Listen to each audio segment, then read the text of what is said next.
Hello everyone, my name's Ashley. Welcome back to my channel. Today I'm going to be doing the Gilmore Girls 2.0 tag. This tag was created by Pink Lemonade Reads. I will leave her video linked in the box down below. I'm also going to leave the link to Pucks and Paperback's original Gilmore Girls tag video because that one was a really good video, but I just liked this one better. But I encourage you to go check out both of them because they're both really good. Question 1. I just got hit by a deer.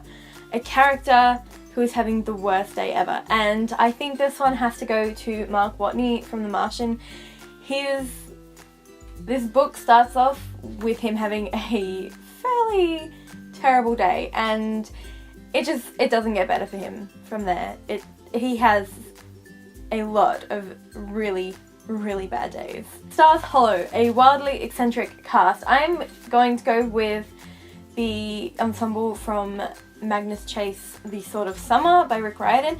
He has a lot of good eccentricities in his character cast throughout all of his books, but I think this one is probably the most eccentric because you have characters from all walks of life and you have them from all different dimensions, and you don't really have that in his Heroes of Olympus and Percy Jackson series, but you have them in this, and there's little quirky things about all of them, and they're all so well developed, and this one I think has got the most eccentric cast that I've read. Question 3. Coffee. A book you're addicted to or a character with an addiction. I'm going to go with a book that I'm addicted to, and that is Made You Up by Francesca Zappia. I love this book. Beautiful. I love it. 4. Someone Devil-Egged My Car. A book with a great act of revenge. I'm going to go with Fire Color 1 by Jenny Valentine. I also love this book, but like I've said before that the majority of the story I didn't find too enthralling, but it has probably the greatest plot twist at the end of it, and it was just perfect. Question 5 is Miss Medina, An Illicit Affair, and I'm going to go with Elphaba and Fiyero from Wicked. The book is not like the musical, so in the musical there's not quite an affair, but in the book there is definitely an affair. Fiyero is from a tribe and he took a child bride, and so he's married and he has 3 children, and Elphaba is sort of like, you know, Oz's most wanted, and they obviously start an affair. Number 6, Kim's Antiques, a book world that you would be afraid to enter. I think it's pretty self-explanatory, and I don't think it's a surprise. Number 7, Harvard versus Yale, a character who has to make a life-changing decision. And I'm going with Simon Lewis from City of Heavenly Fire. In the sort of end of this book and sort of in the interim of this book and Tales from Shadowhunter Academy, Simon Lewis has a lot of decisions to make and he makes them like a champ. So I'm going with him. 8, Luke's Diner, a comfort read. Normally I go with Harry Potter, but Matilda at the moment is probably my comfort read. I have a lot of feelings for this book. I used to read it. I would get it out of the library every year and I would read it all the time. Number 9, Am I Crying or Laughing? A book that messed with your emotions, and I'm gonna go with Made You Up by Francesca Zappia. This book made me laugh and it seriously made me cry. Number 10, Emily, the head bitch in charge. And I am going with Minerva McGonagall from Harry Potter because, let's be honest, she ran the school.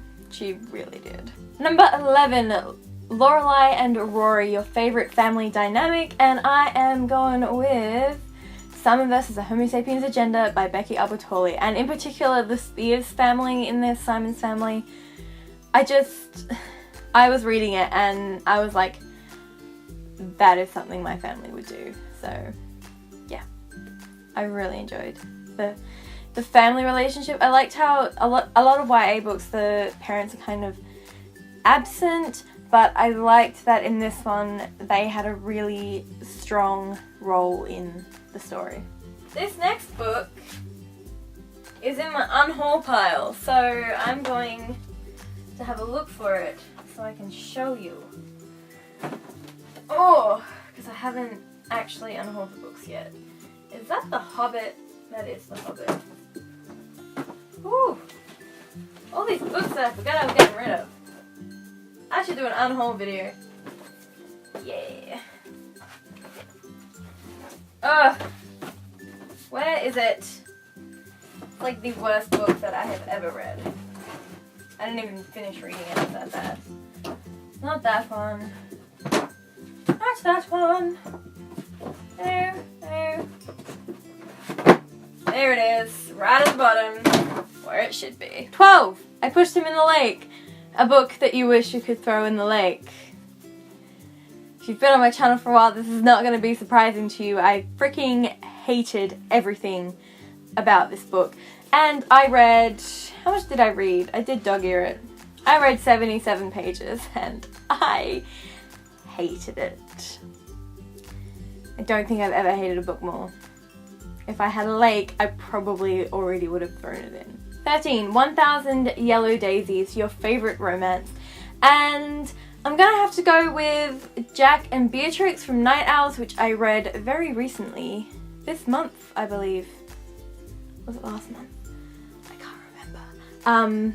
But yeah, I really enjoyed that romance there. 14. Jess, An Unpopular Opinion. I don't like dystopians. 15. First Snow, a holiday or snowy read. I'm going with Carry On by Rainbow Rowell because a lot of this book takes place around Christmas, and Christmas, not for me but for like most of the world, is snowy and it's just okay. Hep Alien, a book centered around music. I actually don't think I've ever read a book about, or a book that centers around music, which may sound a bit weird coming from a musician, but You're the Kind of Girl I Write Songs About by Daniel Herborn, because it's got music on the cover, so I'm just gonna assume it's about music, and I think someone knocked on my door, so I'm just gonna check that. Nope, all good. Okay, what's the next one? 17, He'd Better Have a Motorcycle, your book crush. And my book crush will always and forever be Ron Weasley. Only the book version though. I didn't like the movie version of Ron, even though Rupert Grint is. Repetitive and Redundant, a book that could have been shorter, and The Cuckoo's Calling by Robert Galbraith. I love J.K. Rowling. I love the Harry Potter series more precisely.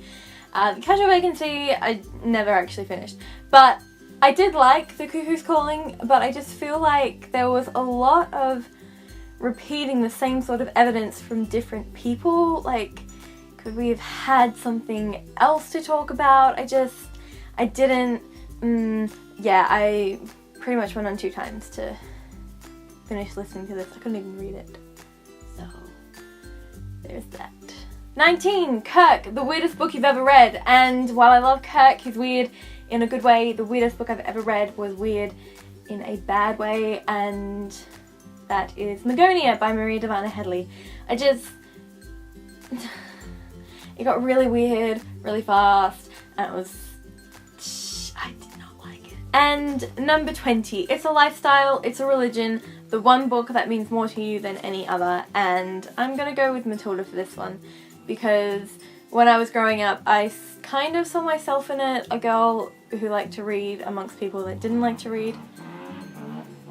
Charming, thank you, thanks a ton. Growing up, I saw a lot of myself in Matilda, a girl who liked to read among people who didn't like to read, someone who was occasionally bullied for it, and Matilda made me feel like home. It gave me hope that one day I would get telekinetic powers and destroy everyone.